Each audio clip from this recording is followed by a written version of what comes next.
ಧ್ಯಾನಮುದ್ರೆ ಈ ರೀತಿ ಚಿನ್ಮುದ್ರೆ ಧ್ಯಾನಮುದ್ರೆ ಕೂತ್ಕೊಳ್ಳಿ. ಬೆನ್ನುಹುರಿ ನೇರವಾಗಿರಬೇಕು, ಕುತ್ತಿಗೆ ನೇರವಾಗಿರಬೇಕು. ಓಂ 3 ಸಲ ಓಂಕಾರವನ್ನು ಮಾಡೋಣ. ಇದು ಓಂಕಾರ ನಮ್ಮ ಅಷ್ಟಾವರಣಗಳಲ್ಲಿರುವಂಥ ಮತ್ತು ನಮ್ಮ ಚಕ್ರಗಳನ್ನು ಬೇಯಿಸುತ್ತಾ ಅಂತ ಒಂದು ಓಂಕಾರ ಪರಮಾತ್ಮನ ಒಂದು ಮಾಡುವಂಥದ್ದೇ ಯೋಗ. ಅಂತ ಯೋಗವನ್ನು ಓಂಕಾರವನ್ನು ಮಾಡೋಣ.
ಈಗ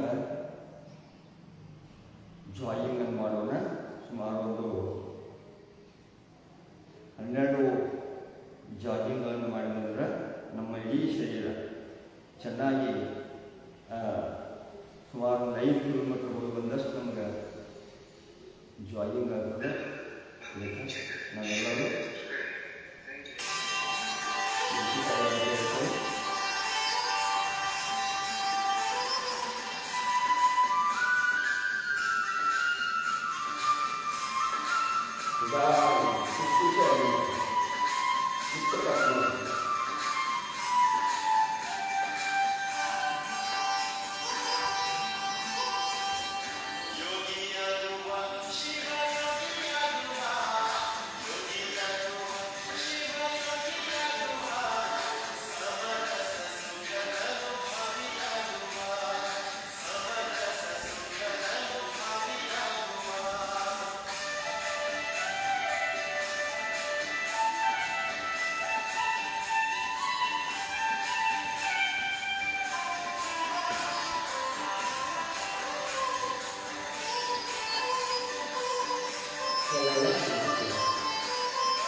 ನಿಂತ ಮಾಡುವಂಥ ಆಸನಗಳನ್ನು ಮಾಡೋಣ. ಈಗ ಪಾದಸ್ಥಾಸನ ಮಾಡೋಣ. ಎರಡೂ ಕಾಲುಗಳು ಈ ರೀತಿ ಲಂಬ ಸ್ಥಿತಿಯಲ್ಲಿ ಈ ರೀತಿ ಎರಡೂ ಕೈಗಳು ಸಮಾಂತರವಾಗಿರಲಿ. ಈ ರೀತಿ ಎರಡೂ ಕೈಗಳಲ್ಲಿ ಎರಡೂ ಕೈಗಳು ಪಾದದ ಹತ್ತಿರದಲ್ಲಿ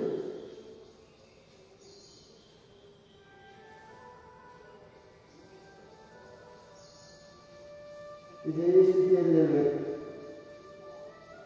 ಹೆಚ್ಚೆಚ್ಚಿಗೆ ಆಸನಗಳನ್ನು ನಿಧಾನವಾಗಿ ಮಾಡಬೇಕು, ಗುರುವಿನ ಮೂಲಕ ಕಲಿಬೇಕು. ನಮಗೆ ಯಾವ ಆಸನ ಮಾಡಿದ್ರೆ ಅದರ ಲಾಭ ಸಿಗ್ತದೆ ಅನ್ನೋದು ಗೊತ್ತಿರಬೇಕು, ತಿಳ್ಕೊಂಡಿರ್ಬೇಕು. ಉಲ್ಟಾ ಆಸನಗಳನ್ನು ಮಾಡಿ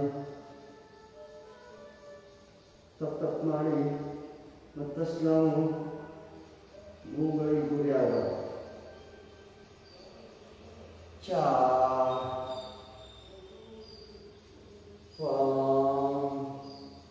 ಚೇ ಈಗ ನೋಡ್ರಿ, ಕುತ್ತಿಗೆ ನೋವಾಗಿರುತ್ತೆ.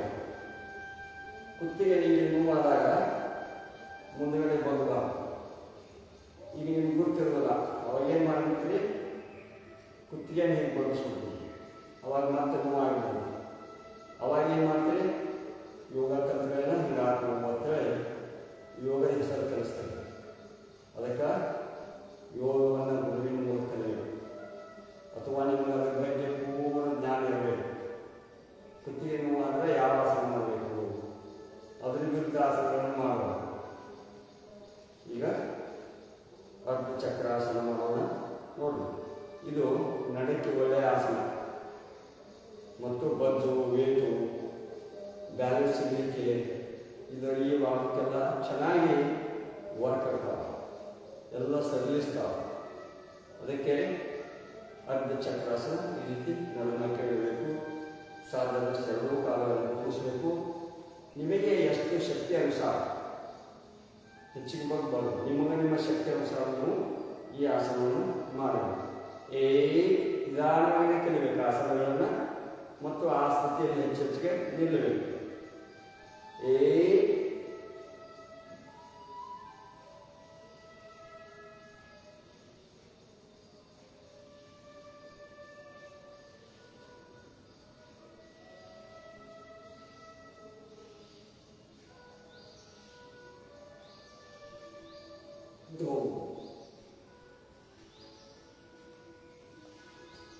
ಈಗ ಆಸನ ಮಾಡೋಣ. ವೀರಭದ್ರಾಸನ. ಈ ಎಡಗಾಲನ್ನು ಈ ರೀತಿ ತಿರುಗಿಸಬೇಕು. ಎಡಗಾಲ ಹೀಗಿರಬೇಕು, ಬಲಗಾಲ ಹೀಗಿರಬೇಕು. ನೋಡಿ, ವೀರಭದ್ರಾಸನ. ಇದನ್ನು ಈ ರೀತಿ ಇದು 90 ಡಿಗ್ರಿ ಇರಬೇಕು. ಇದು ಪೂರ್ತಿ ಲಂಬವಾಗಿ ಹೀಗೆ ಇರಬೇಕು. ಎಡಗೈನ ಮೂಡಬೇಕು, ಈ ರೀತಿ ಕೈ ಮುಂದ್ಗಡೆ ಮಾಡಬೇಕು. ನೋಡಿ, ಈ ಸ್ಥಿತಿಯಲ್ಲಿ ಇರಬೇಕು, ಹೆಚ್ಚೆಚ್ಚಿಗೆ ಈ ಸ್ಥಿತಿಯಲ್ಲಿ ಇರಬೇಕು. ನಿಧಾನವಾಗಿ ಮೇಲ್ಗಡೆ ಮಾಡಬೇಕು. ಬಲಗೈನ ಮೇಲ್ಗಡೆ ನೋಡಿ, ನಮ್ಮ ಕುತ್ತಿಗೆ ಮೇಲ್ಗಡೆ ಇರಬೇಕು. ಕೈಗಳನ್ನು ನೋಡ್ತಾ ಇರಬೇಕು. ಇದರಿಂದ ಎದೆ ಭಾಗ ಅಗಲಾಗ್ತದೆ. ಕೈಗಳ ನೋವುಗಳು ಪಡಿಸ್ತಾನ ನಿವಾರಣೆ ಆಗ್ತದೆ.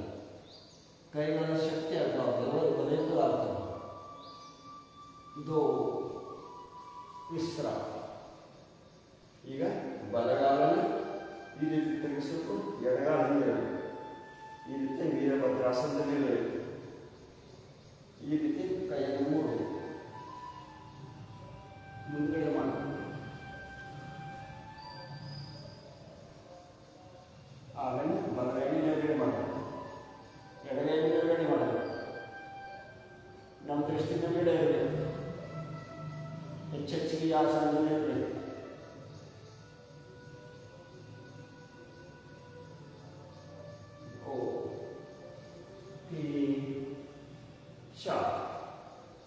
ಈ ರೀತಿ ನಂತರ ಎಡಗೈಯನ್ನು ಕೆಳಗಡೆ ಮೂಡುವುದು, ಬಲಗೈ ಎತ್ತುವುದು, ಬಲಗಾಲನ್ನು ಎತ್ತುವುದು.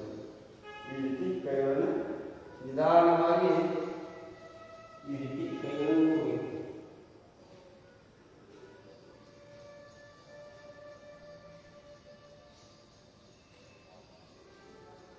ನಮ್ಮ ದೃಷ್ಟಿಯಲ್ಲಿ ಬಲಗಾಲ ಮತ್ತು ಬಲಗೈಯನ್ನು ನೆಲಗಡೆ ಎತ್ತಬೇಕು. ಚೆನ್ನಾಗಿ ಬ್ಯಾಲೆನ್ಸ್ ಇರ್ತದೆ ಕೈ. ಇದು ರಿವರ್ಸ್. ಬಲಗಾಲ ತಿರುಗಿಸಿ, ಬಲಗೈಯನ್ನು ಮೂಡಿ ಈ ರೀತಿ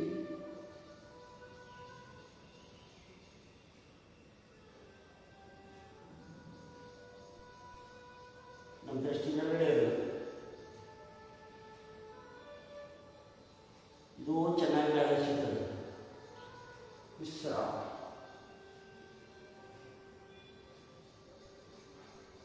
ನಾನು ಕೆಲವೊಂದು ಆಸನಗಳನ್ನು ಯಾವ್ಯಾವ ರೋಗಕ್ಕೆ ಯಾವ ಆಸನ ಮಾಡಬೇಕು, ಬ್ಯಾಕ್ ಪೇನ್ಗಳಿಗೆ ಯಾವ ಆಸನ ಮಾಡಬೇಕು, ಕುತ್ತಿಗೆ ನೋವು ಆಸನಗಳಿಗೆ ಯಾವ ಆಸನಗಳು ಮಾಡಬೇಕು, ಮೊಣಕಾಲು ನೋವುಗಳಿಗೆ ಯಾವ ಆಸನಗಳು ಮಾಡಬೇಕು, ಮಧುಮೇಹಕ್ಕೆ, ಸಕ್ಕರೆ ಕಾಯಿಲೆ ಶುಗರ್ಗೆ ಯಾವ ಆಸನಗಳನ್ನು ಮಾಡಬೇಕು, ಮತ್ತು ಇನ್ನೂ ಅನೇಕ ರೋಗ ನಿವಾರಣೆಗಾಗಿ ಆ ಆಸನಗಳನ್ನು ಲಿಸ್ಟ್ ಮಾಡಿ ಇನ್ನು ದಿನಾಲು ಅವುಗಳನ್ನೇ ನಾನು ರೋಗಗಳ ನಿವಾರಣೆಗಾಗಿ ಒಂದು 5-6 ಆಸನಗಳ ಆ ಆಸನಗಳ ಅಭ್ಯಾಸ ಮಾಡಿ ಆ ಆಸನಗಳನ್ನ ಇನ್ನು ನಾಳೆಯಿಂದ ಅಥವಾ ಇನ್ನೂ 2-3 ದಿವಸದಲ್ಲಿ ನಿಮಗೆ ಪ್ರತಿಯೊಂದು ರೋಗಕ್ಕೆ ಒಂದು 4-5 ಆಸನಗಳನ್ನು ಮಾಡಿದ್ರಂದರೆ ಆ ರೋಗವನ್ನು ಸಕ್ಕರೆ ಕಾಯಿಲೆಗಾಗಿ ಮತ್ತು ನರದ ನೋವುಗಳಿಗಾಗಿ, ಮೊಣಕಾಲಿನ ನೋವುಗಳಿಗಾಗಿ ಅಥವಾ ಬ್ಯಾಕ್ಟೀರಿಯಾಗಳಿಗಾಗಿ ಇಂಥ ಆಸನಗಳನ್ನು ನಾನು ಹೇಳುತ್ತಿದ್ದೇನೆ. ಅಂಥ ಒಂದು 5 ಆಸನಗಳನ್ನು ಅಭ್ಯಾಸ ಮಾಡಿ ಆ ಆಸನಗಳನ್ನೇ ನಿಮಗೆ ಯಾವ ಆಸನ ಮಾಡಿದರೆ ಆ ರೋಗಗಳ ನಿವಾರಣೆ ಆಗ್ತದೆ ಹೇಳುವೆ. 2-3 ದಿವಸದಲ್ಲಿ ಅದನ್ನು ಪ್ರಾರಂಭ ಮಾಡ್ತೀನಿ. ಈಗ ತಾಡಾಸನ ಮಾಡೋಣ. ನೋಡಿ, ತಾಡಾಸನ ಹೃದಯ ರೋಗದವರಿಗೆ ಬಹಳ ಒಳ್ಳೆಯ ಆಸನ. ಸಣ್ಣ ಮಕ್ಕಳಿಗೆ ಎತ್ತರ ಬೆಳೆಯಲಿಕ್ಕೆ ಬಹಳ ಅನುಕೂಲ, ಚೆನ್ನಾಗಿ ಗಾಳಿ ಸಿಗ್ತದೆ, ಸಿಟ್ಟು ಕಡಿಮೆ ಆಗ್ತದೆ, ಹೆಚ್ಚೆಚ್ಚಿಗೆ ಆ ಸಂಬಂಧದಲ್ಲಿ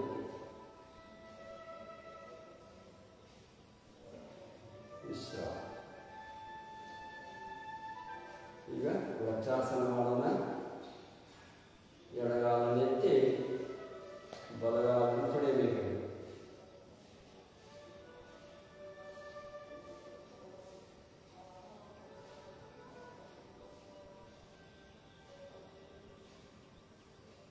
ಒಂದರಷ್ಟು ಎದುರುಗಳಿಗೆ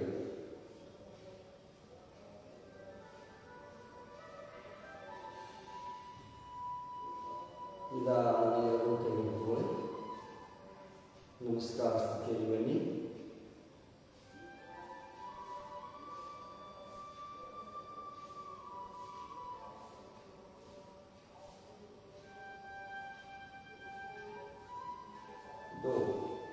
ಈಗ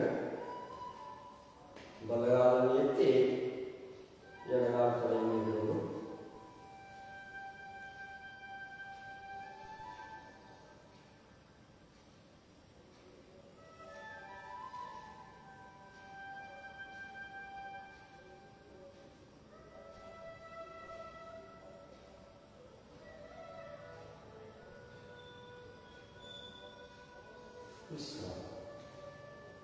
ಈಗ ಸೂರ್ಯ ನಮಸ್ಕಾರವನ್ನು ಮಂತ್ರದೊಂದಿಗೆ ಹೇಳ್ತಾ ಸೂರ್ಯ ನಮಸ್ಕಾರವನ್ನು ಮಾಡೋಣ. ನಮ್ಮ ಈ ಕೈಗಳು ಈ ರೀತಿ ಎದೆ ಭಾಗದಲ್ಲಿ ಓಂ ಮಿತ್ರಾಯ ನಮಃ, ಓಂ ರವೇ ನಮಃ,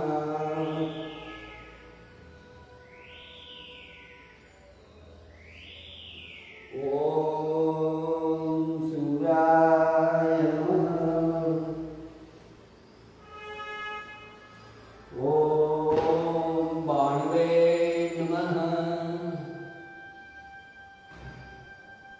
ಓಂ ಖಗಾಯ ನಮಃ, ಓಂ ಉಷ್ಣೇ ನಮಃ,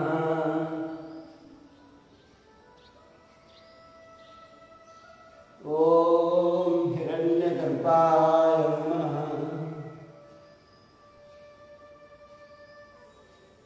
ಓಂ ಅರ್ಚೇ ನಮಃ,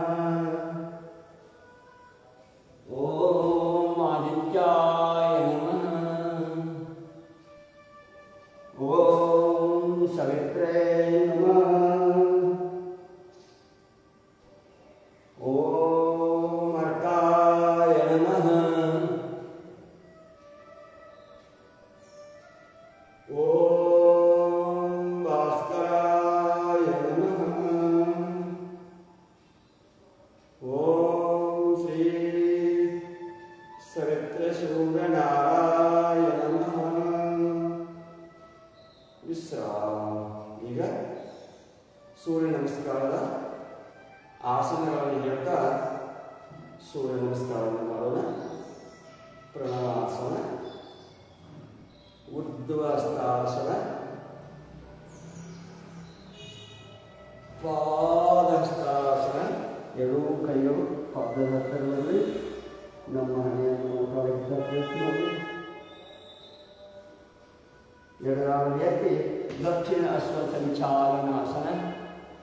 ಈ ರೀತಿ ಬಲಗಾಲ ಎರಡೂ ಕೈಗಳ ಮಧ್ಯದಲ್ಲಿರಬೇಕು. ನಮ್ಮ ದೃಷ್ಟಿ ಮೇಲ್ಗಡೆ ಇರಬೇಕು. ಪಾರ್ವತಾಸನ, ಎರಡೂ ಹಿಂಬದಿಗಳು ನೆಲಕ್ಕಾಗಿರಬೇಕು. ನಮ್ಮ ದೃಷ್ಟಿ ನಮ್ಮ ಕಡೆ ಇರಬೇಕು.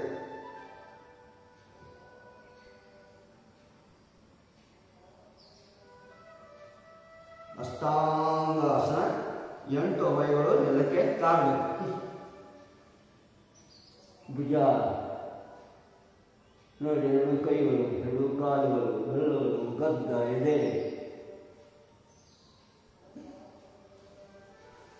ಭುಜಂಗಾಸನ, ನಮ್ಮ ದೃಷ್ಟಿ ಮೇಲ್ಗಡೆ ಇರಬೇಕು.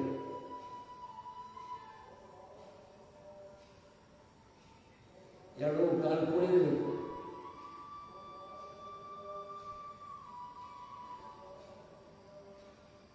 ಪರ್ವತಾಸನ, ಮತ್ತೆ ಹಿಂಬದಿ ಕಟ್ಟಬೇಕು.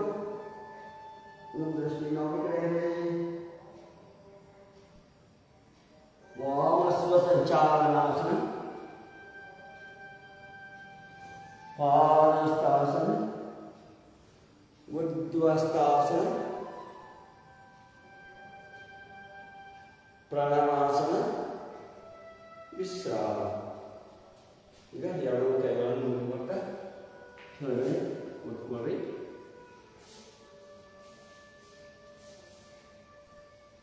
ಈಗ ನಿನ್ನೆ ಬೆಳಗಾವಿ ನಗರದ ಕೇಲಿ ಒಂದು ವೈದ್ಯಕೀಯ ದೊಡ್ಡ ಕಾಲೇಜಿನಲ್ಲಿ, ಮಹಾವಿದ್ಯಾಲಯದಲ್ಲಿ ಮಂಗಳವಾರ 19/8/2025 ಒಂದು ದೊಡ್ಡ ಪ್ರಮಾಣದಲ್ಲಿ ಎಲ್ಲ ವೈದ್ಯರನ್ನು ಕೂಡಿಸಿ ಹೃದಯ ಘಾತಕ್ಕೆ ಸಂಬಂಧಿಸಿದ ವಿಶೇಷ ಉಪನ್ಯಾಸ ಕಾರ್ಯಕ್ರಮ ಹಮ್ಮಿಕೊಂಡಿದ್ದರು. ಎಲ್ಲೇ ಬೆಳಗಾವಿಯ ಕೇಲಿ ಮಹಾವಿದ್ಯಾಲಯದಲ್ಲಿ. ಅಲ್ಲಿ ಭಾಳಷ್ಟು ನಮ್ಮ ಬಿಮ್ಸ್ ಬೆಳಗಾವಿ ಮೆಡಿಕಲ್ ಕಾಲೇಜ್ ಅಂತ ಸರ್ಕಾರಿ ಮೆಡಿಕಲ್ ಕಾಲೇಜಿನ ವೈದ್ಯಕೀಯ ಡಾಕ್ಟರ್ ಅರ್ಪಿತಾ ಅವರು ಒಳ್ಳೆಯ ಉಪನ್ಯಾಸಕರಾಗಿ ಆಗಮಿಸಿದರು. ನಾನು ಮೆಡಿಕಲ್ ಕಾಲೇಜಲ್ಲಿ ಬಿಮ್ಸ್ದಲ್ಲಿ ಸಹಾಯಕ ಆಡಳಿತಾಧಿಕಾರಿ ಕೆಲಸ ಮಾಡಿಕೊಂಡಿದ್ದೇನೆ. ಅಂಥ ಒಂದು ಕಾಲೇಜಿನಲ್ಲಿ ಮೊನ್ನೆ ಸೆಮಿನಾರನ್ನು ಹಮ್ಮಿಕೊಂಡಿದ್ದರು. ಅದು ಈಗಿನ ಒಂದು ಹೃದಯ ಸಂಬಂಧಿತ ಹಾರ್ಟ್ ಅಟ್ಯಾಕ್ ಆಗಿ ಒಂದು ಮರಣವನ್ನು ಆಗ್ತಾ ಇವೆ. ಅವುಗಳನ್ನು ಹೇಗೆ ನಿವಾರಣೆ ಮಾಡ್ಕೋಬೇಕು ಅನ್ನೋದನ್ನು ಭಾಳ ಚೆನ್ನಾಗಿ ಉಪನ್ಯಾಸವನ್ನು ನೀಡಿದರು. ಅದಕ್ಕೆ ಈಗ ಮಳೆಗಾಲ, ಮುಂದೆ ಚಳಿಗಾಲ ಪ್ರಾರಂಭವಾಗುವುದು. ಋತುವಿಗೆ ತಕ್ಕಂತೆ ಆಹಾರ ಸೇವನೆ ಮಾಡಬೇಕು, ಹಾಗೂ ಹಿತಮಿತ ಆಹಾರ. ಅದಕ್ಕೆ ಒಮ್ಮೆ ಉಂಡವ ಯೋಗಿ, ಮುಮ್ಮೆ ಉಂಡವ ಬವರೋಗಿ, ಮುಮ್ಮೆ ಉಂಡವ ರೋಗಿ, 4 ಸಲ ಉಂಡವ ಸುಮ್ಮನೆ ಹೊತ್ತುಕೊಂಡು ಹೋಗಿ ಸರ್ವಜ್ಞ ಅಂತ ಹೇಳಿ. ಹಾಗೆ ನಾವೆಲ್ಲ ಏನು ಮಾಡಬೇಕು? ಹಿತಮಿತವಾದಂಥ ಆಹಾರವನ್ನು ಸೇವನೆ ಮಾಡಬೇಕು. ಮತ್ತು ಈ ಋತುವಿಗೆ ತಕ್ಕಂಥ ಆಹಾರವನ್ನು ಮಳೆಗಾಲದಲ್ಲಿ ಯಾವ ಆಹಾರ ಮಾಡಬೇಕು, ಚಳಿಗಾಲದಾಗ ಎಂಥ ಆಹಾರ ಮಾಡಬೇಕು, ಬ್ಯಾಸಿಗೆ ಒಳಗೆ ಎಂಥ ಆಹಾರ ಸೇವನೆ ಮಾಡಬೇಕು ಅನ್ನೋದನ್ನು ತಿಳ್ಕೊಂಡಿರಬೇಕು. ಅದೆಲ್ಲ ಅದಕ್ಕೆ ಹಿತಮಿತ ಆಹಾರ ಪದ್ಧತಿಯಿಂದ ಹೃದಯದ ಆರೋಗ್ಯ ಕಾಪಾಡಿಕೊಳ್ಳಬಹುದು ಎಂದು ಬಿಮ್ಸ್ ವೈದ್ಯ ಡಾಕ್ಟರ್ ಅರ್ಪಿತಾ ಮೇಡಮ್ ಅವರು ಹೇಳಿದರು. ಈ ಹೆಚ್ಚುತ್ತಿರುವ ಹೃದಯಕ್ಕೆ ಸಂಬಂಧಿಸಿದ ಉಪನ್ಯಾಸ ನೀಡಿದರು. ಪ್ರಾಚಾರ್ಯ ಅಲ್ಲಿ ಪ್ರಾಚಾರ್ಯ ಡಾಕ್ಟರ್ PP ಕುರಿ ಅವರು ಮಾತನಾಡಿ ಯುವ ಜನಾಂಗ ಒತ್ತಡಕ್ಕೆ ಒಳಗಾಗದೆ ನೋಡಿ, ಅವರು ಎಲ್ಲ ವೈದ್ಯರು ಒಂದು ವಿಶೇಷವಾಗಿ ಇಷ್ಟೆಲ್ಲ ವೈದ್ಯಕೀಯ ಸವಲತ್ತುಗಳಿದ್ದರೂ ಸಹ ಅವ್ರು ಏನು ಹೇಳಿದರು, ಯೋಗ ಮಾಡಬೇಕು, ಪ್ರಾಣಾಯಾಮ ಮಾಡಬೇಕು, ಧ್ಯಾನ ಮಾಡಬೇಕಂತ ಹೇಳಿದ್ರು. ಯಾಕೆ ಹೇಳಿದ್ರು? ಇಷ್ಟೆಲ್ಲ ವೈದ್ಯರು ಎಲ್ಲ ವೈದ್ಯಕೀಯ ಎಲ್ಲ ವೈದ್ಯ ಇದಾವೆ ಇದ್ರೂ ಯೋಗ ಮಾಡಲಿ ಅಂತ ಹೇಳ್ತಾರೆ. ಆ ಪರಮಾತ್ಮನ ಯೋಗ ಬಹಳ ಒಳ್ಳೆಯದಂಥದ್ದು. ಅದಕ್ಕೆ ನೋಡಿ, ಎಲ್ಲ ವೈದ್ಯಕೀಯ ಇದೆಲ್ಲ ರಾಷ್ಟ್ರಕ್ಕೆ ಹೇಳಿ ಏನು ಹೇಳಿದರು? ಯೋಗ ಮಾಡಿರಿ, ದಿನಾಲು ಯೋಗ ಮಾಡಿ, ಪ್ರಾಣಾಯಾಮ ಮಾಡಿ, ವಾಕಿಂಗ್ ಮಾಡಿ ಹೇಳಿದರು. ಅದಕ್ಕೆ ನೀವೆಲ್ಲ ಬೇಗ ಹೇಳಬೇಕು, ಬ್ರಾಹ್ಮಿ ಮುಹೂರ್ತದ ಹೇಳಬೇಕು. ಇವೆಲ್ಲ ನೀವು ಟೆನ್ಷನ್ ಮಾಡಿಕೊಂಡು ಹಾರ್ಟ್ ಅಟ್ಯಾಕ್ ಆಗ್ತಾ ಇದ್ದಾರೆ ನೋಡಿ. ಇನ್ನು ಚಳಿಗಾಲ ಬರ್ತದೆ, ಚಳಿಗಾಲದೊಳಗೆ ವಾಕಿಂಗ್ ಹೋಗ್ತಾರೆ, BP ಇರ್ತೈತಿ, ಶುಗರ್ ಇರ್ತೈತಿ, ಎಲ್ಲ ಇರ್ತೈತಿ. ಅವ್ರೇನು ಮಾಡ್ತಾರೆ? ವಾಕಿಂಗ್ ಹೋಗ್ತಾರೆ. ವಾಕಿಂಗದೊಳಗೆ ಏನಾಗ್ತೈತಿ? ತಂಪಾಗಿ ಬ್ಲಡ್ಡು ಕ್ಲಾಟ್ ಆಗಿಬಿಡ್ತೈತಿ. ಅವಾಗ ಹಾರ್ಟ್ ಅಟ್ಯಾಕ್ ಸ್ಟಾರ್ಟ್ ಆಗ್ತವೆ. ಭಾಳಷ್ಟು ಮಂದಿ ಚಳಿಗಾಲದಾಗ ಹಾರ್ಟ್ ಅಟ್ಯಾಕ್ ಆಗ್ತಾವೆ. ಅದಕ್ಕೆ ನೀವು ಮನೆಯಲ್ಲಿ ಕುಂತು ಯೋಗ ಮಾಡಿದ್ರಂದ್ರೆ, ಪ್ರಾಣಾಯಾಮಗಳನ್ನು ಮಾಡಿದ್ರಂದ್ರೆ ನಿಮಗೆ ಯಾವ ಹಾರ್ಟ್ ಅಟ್ಯಾಕ್ ಬರೋಲ್ಲ. ಅದಕ್ಕೆ ಇನ್ನು ಮುಂದೆ ನೀವು ಯೋಗ ನೋಡಿ, ಎಲ್ಲ ನೀವು ಡಾಕ್ಟ್ರಿಗೆ ತೋರಿಸಿ ಬಂದ ಲಾಸ್ಟಿಗೊಂದು ಬರ್ದು ಕೊಡ್ತಾರೆ. ಏನು ಹೇಳ್ತಾರೆ? ಸ್ವಲ್ಪ ಪ್ರಾಣಾಯಾಮ ಮಾಡಿರಿ, ಯೋಗಾಸನ ಮಾಡಿರಿ, ಇಂಥ ಆಸನಕ್ಕೆ ಇವ್ರು ಮಾಡಿರಿ ಅಂತೇಳಿ ಚೀಟಿಯಾಗಿ ಬರೆದುಕೊಡುವಂಥ ಮುಂದಿನ ಕಾಲ ಸಮೀಪ ಬಂದಿದೆ ಅಂಥೇಳಿ ನಿನ್ನೆಯ ಉಪನ್ಯಾಸದ ಮಾಲಿಕೆಯಲ್ಲಿ ಯೋಗ ಪ್ರಾಣಾಯಾಮ ಧ್ಯಾನ ಮಾಡಬೇಕು ಅಂತ ಎಲ್ಲ ವೈದ್ಯರು ಹೇಳಿದರು. ಅದಕ್ಕೆ ತಾವೆಲ್ಲ ಯೋಗ ಶಿಕ್ಷಕರಾದಂಥವರು ಯೋಗವನ್ನು ಕಲಿಸಿ ಮನೆಯಲ್ಲಿ ಯೋಗವನ್ನು ಮಾಡಿ. ಯಾಕಂದರೆ ಯೋಗ ಬಹಳ ಇದಕ್ಕೇನು ದುಡ್ಡು ಕೊಡೋದು ಅವಶ್ಯಕತೆ ಇಲ್ಲ. ಅಂಥ ಯೋಗವನ್ನು ತಾವೆಲ್ಲ ಮಾಡ್ತಾರೆ ಅಂತ ಹೇಳ್ತಾ, ಇವತ್ತು ಪ್ರಾಣಾಯಾಮಗಳನ್ನು ಮಾಡೋಣ ನೋಡಿ. ಭಸ್ತ್ರಿಕಾ ಪ್ರಾಣಾಯಾಮ ಹೇಗೆ? ಎರಡೂ ವಾಯುಮುದ್ರೆಯಲ್ಲಿ ಕೂತ್ಕೊಳ್ಳಿ. ಇದಕ್ಕೆ ಅಗ್ನಿ ಇರ್ತೈತಿ, ಇದು ವಾಯು ಇರ್ತೈತಿ, ಇದು ಆಕಾಶ, ಪೃಥ್ವಿ ಮತ್ತು ಜಲ ಇವೆಲ್ಲ ಪಂಚತತ್ವಗಳಿಂದ ಕೂಡ್ಯಾವ. ಅದಕ್ಕೇನು ಮಾಡಬೇಕು? ನಮ್ಮ ಶರೀರವನ್ನು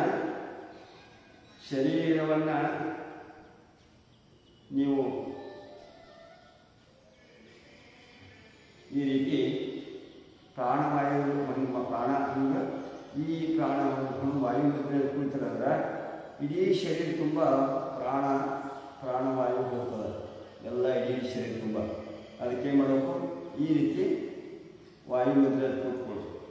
ಬೆನ್ನುಹುರಿ ನೇರವಾಗಿ, ಕುತ್ತಿಗೆ ನೇರವಾಗಿರಬೇಕು. ಈ ರೀತಿ ಕುಳಿತುಕೊಂಡು ಭಸ್ತ್ರಿಕಾ ಪ್ರಾಣಾಯಾಮ ಹಂಗಂದ್ರೆ ಬಯೋಪಾಠ, ಎದೆಯ ಭಾಗದಿಂದ ಉಸಿರು ತೆಗೆದುಕೊಂಡು ಎದೆಯ ಭಾಗದಿಂದ ಉಸಿರನ್ನು ಬಿಡಬೇಕು. ಈ ರೀತಿ ಉಸಿರನ್ನು ಈ ರೀತಿ ಬಿಡಬೇಕು.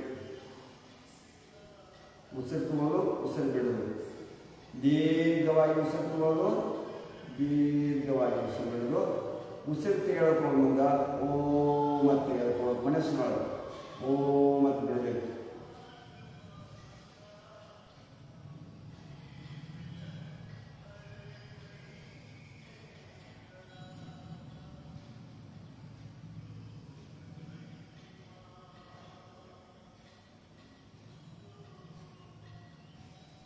ಬಯೋಪಾಠದ ಎದೆಯ ಭಾಗದಲ್ಲಿ ಉಸಿರು ತಗೊಳ್ಳೋದು, ಉಸಿರು ಬಿಡೋದು, ಉಸಿರು ತಗೊಳ್ಳೋ ಮುಂದೆ ಮತ್ತು ಹೋಗಬೇಕು, ಮತ್ತು ಬಿಡಬೇಕು.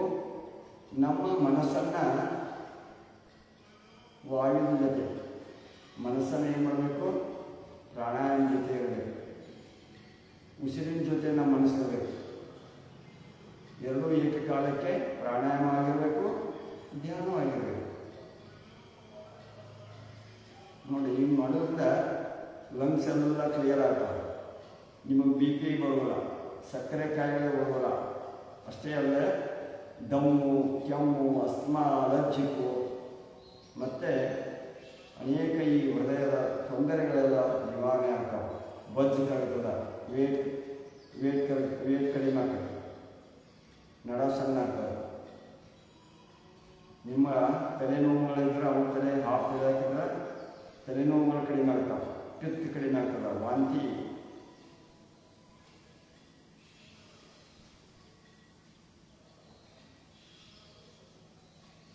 ಇದನ್ನು 5 ನಿಮಿಷ, 10 ನಿಮಿಷ, 15 ನಿಮಿಷ, ಇನ್ನೂ ಆರೋಗ್ಯ ಚೆನ್ನಾಗಿರ್ಬೇಕಾದ್ರೆ 30 ನಿಮಿಷ ತನಕ ಮಾಡ್ಬೋದು. ಇದನ್ನು 5 ನಿಮಿಷ ಮಾಡ್ಬೋದು. ಭಸ್ತ್ರಿಕಾ ಪ್ರಾಣಾಯಾಮವನ್ನು ಮಕ್ಕಳು 2 ನಿಮಿಷ ಮಾಡ್ಬೋದು. ಉಸಿರನ್ನು ಬಿಡೋದು, ಉಸಿರನ್ನು ಬಾಯೋಪಾರ್ಟ್ನ ಪಟ್ಟೆಯನ್ನು ಉಸಿರು ತಗೊಳ್ಳೋಂಗಿಲ್ಲ, ಎದೆಯ ಭಾಗದಿಂದ ಉಸಿರು ತೆಗೆದು ಎದೆಯ ಭಾಗದಿಂದ ಉಸಿರನ್ನು ಬಿಡುವುದು. ಇದನ್ನ ಆದ ನಂತರ ಸೂಕ್ಷ್ಮ ವ್ಯಾಯಾಮಗಳನ್ನು ಮಾಡೋದು. ಹೆಬ್ಬಗಳನ್ನು ಮುಚ್ಚೋದು, 4 ಬಲಗಳನ್ನು ಈ ರೀತಿ ತಗೊಂಡು ಈ ರೀತಿ ರೊಟೇಟ್ ಮಾಡೋದು.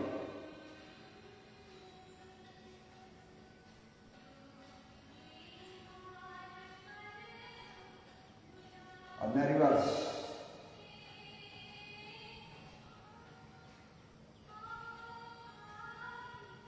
ಆಮೇಲೆ ಭುಜದ ಕೈ ಹಿಡಿದು ನಿಧಾನವಾಗಿ ನೋಡಿ. ಇದು ಮಾಡೋದ್ರಿಂದ ಈ ಸೂಕ್ಷ್ಮ ವ್ಯಾಯಾಮಗಳನ್ನು ಒಂದು 5 ನಿಮಿಷ ಆದ ನಂತರ ಸೂಕ್ಷ್ಮ ವ್ಯಾಯಾಮಗಳನ್ನು ಮಾಡೋದು. ಇದು ಕುತ್ತಿಗೆ ನೋವುಗಳಿಗೆ, ಸ್ಪೊಂಡಾಲಿಸ್ ನೋವುಗಳಿಗೆ ರಿವರ್ಸ್.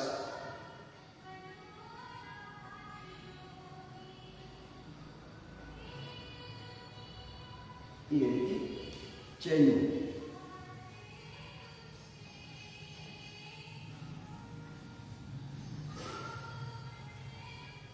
ಚೇಂಜ್ ಈ ರೀತಿ ರಿವರ್ಸ್. ಈ ರೀತಿ ಕೈಗಳನ್ನು ಲಾಕ್ ಮಾಡೋದು. ಈ ರೀತಿ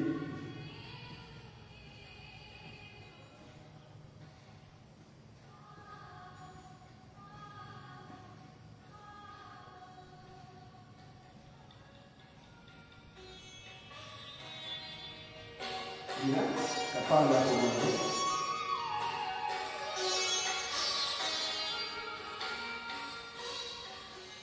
ಕಪಾಲಭಾತಿ ಅಂತಂದ್ರೆ ವಾಯು ಮೇಲೆ ಕೊಟ್ಟಿರಬೇಕು. ಉಸಿರನ್ನ ಬಿಡೋದು, ಉಸಿರನ್ನ ಹೊರಗಡೆ ಬಿಡೋದು, ಉಸಿರು ತಗೊಳ್ಳಂಗಿಲ್ಲ. ಉಸಿರನ್ನ ಏನು ಮಾಡೋದು, ಪಟ್ಟೆಯನ್ನು ಹೊರಗಡೆ ಉಸಿರನ್ನು ಬಿಡಬೇಕು, ಉಸಿರು ತಗೊಳ್ಳಂಗಿಲ್ಲ. ಆದರೆ 2 ಮೂಗಿನಿಂದ ಉಸಿರು ಹೊರಗಡೆ ಹೋಗಬೇಕು, ಹೊಟ್ಟೆ ಒಳಗಡೆ ಹೋಗಬೇಕು. ಟೆಸ್ಟ್ ಮಾಡಬೇಕು. ಈ ರೀತಿ ಸರಿಯಾಗಿ ಉಸಿರು ಹೋಗ್ತಿಲ್ಲ 2 ಮೂಗಿನಿಂದ ನೋಡೋಕೆ.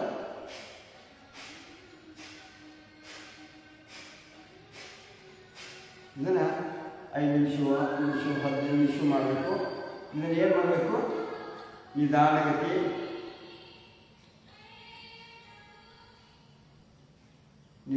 ಒಳಗೆ ಮಾಡ್ಬೋದು. ಮೊದಲ ನಿಧಾನಗತಿ ಒಳಗೆ ಮಾಡಬೇಕು ಇಷ್ಟ.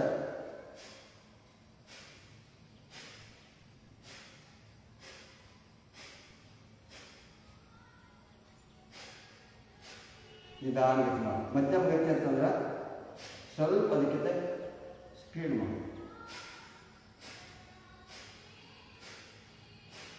ತೀವ್ರಗತಿ ಅಂತಂದ್ರೆ ಇದನ್ನು ಮೊದಲು ಮಾಡೋರು ಪ್ರಾಕ್ಟೀಸ್ ಮೊದಲಿಗೆ ಸ್ಟಾರ್ಟ್ ಯಾರು ಮಾಡ್ತಿರ್ತೀವಿ ಅವರು ಮೊದಲ ನಿಧಾನಗತಿ ಮಾಡಬೇಕು. 1 ವಾರ ಆದಂತೆ ಮಧ್ಯಮಗತಿ, ತೀವ್ರಗತಿಯನ್ನು ಮಾಡ್ಬೋದು. ಆಗ ತೀವ್ರಗತಿಯಲ್ಲಿ ಹೆಚ್ಚಿಗೆ ಮಾಡಬೇಕಲ್ಲ.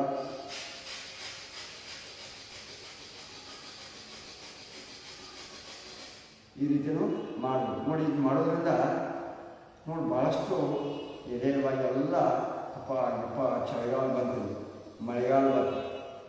ಮಳೆಗಾಲದಾಗ ನಂತರ ಚಳಿಗಾಲ ಬರ್ತದೆ, ಕಪ್ಪ ತಯಾರಾಗ್ತದೆ. ಕಪಾಯಿ ನಮ್ಗೆ ಎಷ್ಟೋ ವಯಸ್ಸಾದವ್ರು ಏನು ಮಾಡ್ತಾರೆ, ಕಪ್ಪ ಏನು ಮಾಡ್ತಾರೆ, ಅಸ್ತಮಾ ಶುರುವಾಗ್ತದೆ, ಅವರಿಗೆ ದಮ್ ಶುರುವಾಗ್ತದೆ, ಕೆಮ್ಮು ಶುರುವಾಗ್ತದೆ. ಮತ್ತು ಸರಾಜಿಸೋದು ಮತ್ತು ನೀವು ದವಾಖಾನೆಗೆ ಹೋಗೋದು ಅವಶ್ಯಕತೆ ಇಲ್ಲ. ಅದಕ್ಕೆ ಡೈಲಿ ಏನು ಮಾಡಿರಿ, 10 ನಿಮಿಷ ಅಸ್ತಮಾ ಈ ಕಪಾಲಭಾತಿಯಿಂದ ಪೂರ್ಣ ನಿವಾರಣೆ ಮಾಡ್ಕೋಬೋದು. ಡೈಲಿ ಮಾಡ್ತಾಯಿದ್ರೆ ನಿಮಗೆ ಅಸ್ತಮಾನ ಬರ್ಬೋದು. ಚಳಿಗಾಲ ಬೇಕಾದಂಗೆ ಕೂರಿಸ್ಕೋಬೋದು, ಮಳೆಗಾಲದಾಗ ನೀವು ಬೇಕಾದಂಗೆ ತಿರುಗಾಡಬಹುದು. ಆದರೆ ಡೈಲಿ ಕಪಾಲಭಾತಿಯನ್ನು ಮಾಡಬೇಕು. 10 ನಿಮಿಷ, 15 ನಿಮಿಷ, 20 ನಿಮಿಷ, ಇನ್ನೂ ಹೆಚ್ಚಿಗೆ ಬೇಕಾದ್ರೆ ಅರ್ಧ ತಾಸು ಗಂಟೆ ಮಾಡಬೇಕು. ಹಂಗಂದ್ರೆ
ಈಗ ಇವೆಲ್ಲ 10 ನಿಮಿಷ ಅಭ್ಯಾಸ ಮಾಡಿದ ನಂತರ ಸೂಕ್ಷ್ಮ ವ್ಯಾಯಾಮಗಳು ಈ ರೀತಿ ಭಾಳ ಚೆನ್ನಾಗಿ ರೀತಿ ಬಲಗಳನ್ನು ಈ ರೀತಿ ಮಾಡೋದು. ನೋಡು, ಕೈ ಒಳಗಿನ ನೋವುಗಳೆಲ್ಲ ನಿವಾರಣೆ ಆಗ್ತಾವೆ, ಕೈ ಒಳಗೆ ನಡುತ್ತಿರ್ತಾವ, ಬ್ಲಡ್ ಸರ್ಕ್ಯುಲೇಷನ್ ಚೆನ್ನಾಗಿ ಆಗಿರಲ್ಲ. ಅವು ಏನು ಮಾಡಬೇಕು? ಈ ರೀತಿ ಮಾಡಬೇಕು. ಆಮೇಲೆ ಹೆಬ್ಬಲನ ಒಳಗಡೆ ಹಾಕಿ ಈ ರೀತಿ ಮಾಡಬೇಕು, ಈ ರೀತಿ ಮಾಡಬೇಕು. ಆಮೇಲೆ ಬಲವನ್ನು ಕೆಳಗೆ ಮಾಡಬೇಕು.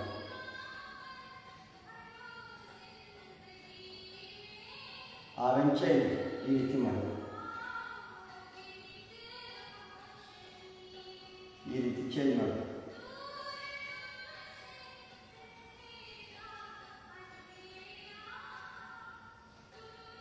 ಆಮೇಲೆ ಕಾಲು ಹಾಕೋದು ಈ ರೀತಿ.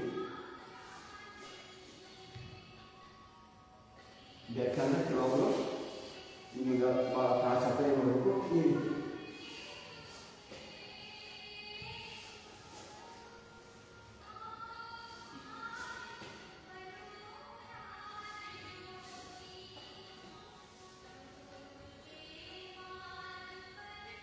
ನಾಳೆ ಎಲ್ಲ ಮತ್ತೆ ನಾಳೆ ಉಳಿದ ಆಸನ. ಈಗ ಭಸ್ತ್ರಿಕಾ ಪ್ರಾಣಾಯಾಮ ಕಲಿತು, ಕಪಾಲಭಾತಿಯನ್ನು ಕಲಿತು, ನಾಳೆ ಏನು ಮಾಡೋದು?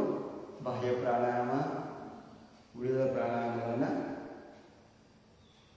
ಕಲನ ಈಗ ಬ್ರಾಹ್ಮಿ ಮಾಡಿ ಓಂಕಾರವನ್ನು ಮಾಡಿ ಸಮಯ ಆಗಿರೋದರಿಂದ ಈಗ ಬ್ರಾಹ್ಮಿ ಮಾಡೋಣ.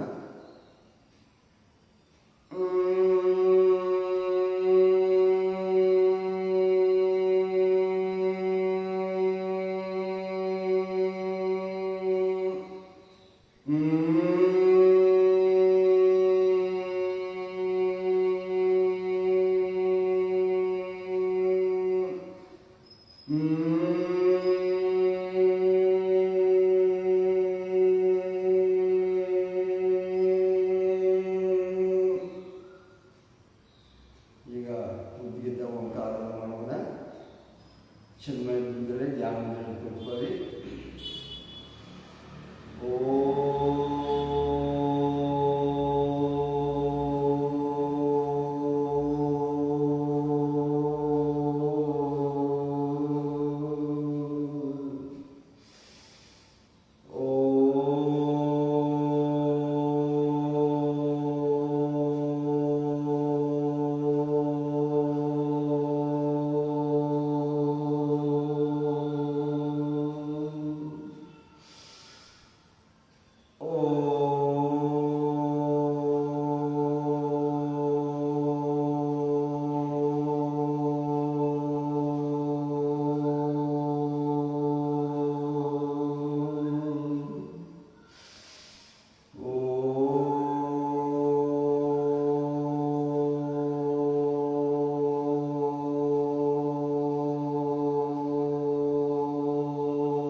ಮನಸ್ಸಿನಲ್ಲಿ ಯಾವುದೇ ವಿಚಾರಗಳನ್ನು ತರಬೇಡಿ.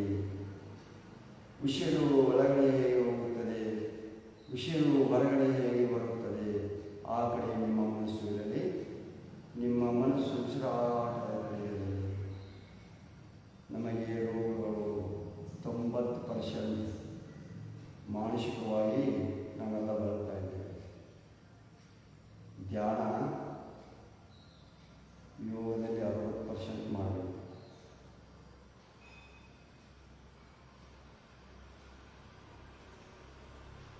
ಬುದ್ಧವರು ಆನಾಪಾನಾಸತಿ ಅಂತ ಹೇಳಿದರು. ಆನ ಅಂದರೆ ಉಸಿರು, ಪಾನ ಅಂದರೆ ಬಿಡೋದು, ಸತಿ ಅಂದರೆ ಆ ಉಸಿರಾಟದ ಜೊತೆ ಇರೋದು. ಇವನು 3 ಮಾಡು, ಜಗತ್ತವನ್ನೇ ಗೆಲ್ತೀರಿ ಅಂತ ಹೇಳಿದರು. ಮಾಡಿ ತೋರಿಸಿದರು ಬುದ್ಧ. ಜಗತ್ತಿಗೆ ಬುದ್ಧ ಅಂತ ಶಕ್ತಿ ಬುದ್ಧನಂಥವರು, ಪತಂಜಲಿ ಅಂತವರು ನಮಗೆಲ್ಲ ಬಿಟ್ಟು ಕೊಡ್ತಾರೆ. ಅದನ್ನು ನಮಗೆ ದಿನಾಲೂ ರಾಮದೇವ ಮಹಾರಾಜರಂಥವರು ಅನೇಕ ಋಷಿಮುನಿಗಳು ನಮ್ಮ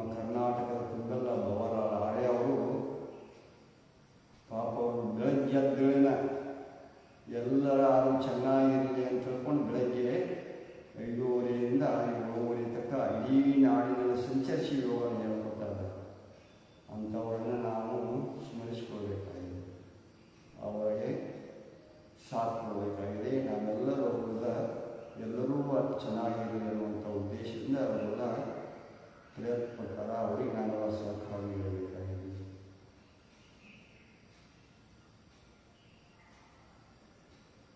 ಶುಭ ನುಡಿಯುವ ನಾಲಿಗೆ, ಒಳ್ಳೆಯದನ್ನೇ ಕಾಣುವ ಕಣ್ಣುಗಳು, ಸತ್ಯವಾದನೇ ಕೇಳುವಂಥ ಕಿವಿಗಳು ಸದಾ ನಮ್ಮ ಪ್ರಾರ್ಥನೆಯ ತಿರುಳಾಗಬೇಕು.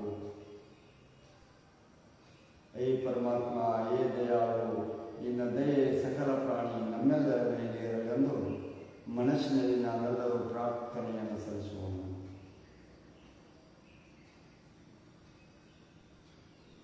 ನಿಧಾನ ಕೈಗಳ ತೋರಿ ಕೈಗಳನ್ನು ಮುಚ್ಚಿ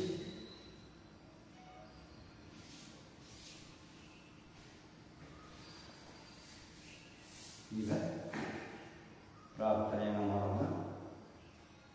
ಯೋಗೇನ ಚಿತ್ತಸ್ಯ ಪರೇಣ ವಾಚಾಂ ಮಲಂ ಶರೀರಸ್ಯ ಚ ವೈದಿಕೇನ ಯೋಪಾಕರೋತಂ ಪ್ರವರಂ ಮುನೀನಾಂ ಪತಂಜಲಿಂ ಪ್ರಾಂಜಲಿರಾನತೋಸ್ಮಿ. ಓಂ ಶಾಂತಿ ಶಾಂತಿ ಶಾಂತಿ. ಎಲ್ಲರಿಗೂ ನಮಸ್ಕಾರಗಳು.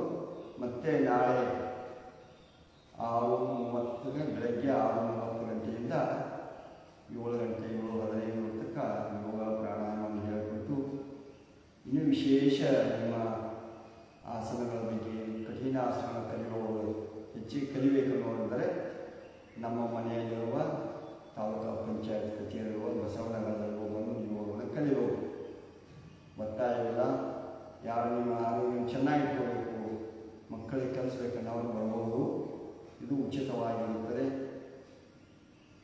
ಎಲ್ಲರೂ ಮತ್ತೆ ನಾಳೆ ಸೇರೋಣ.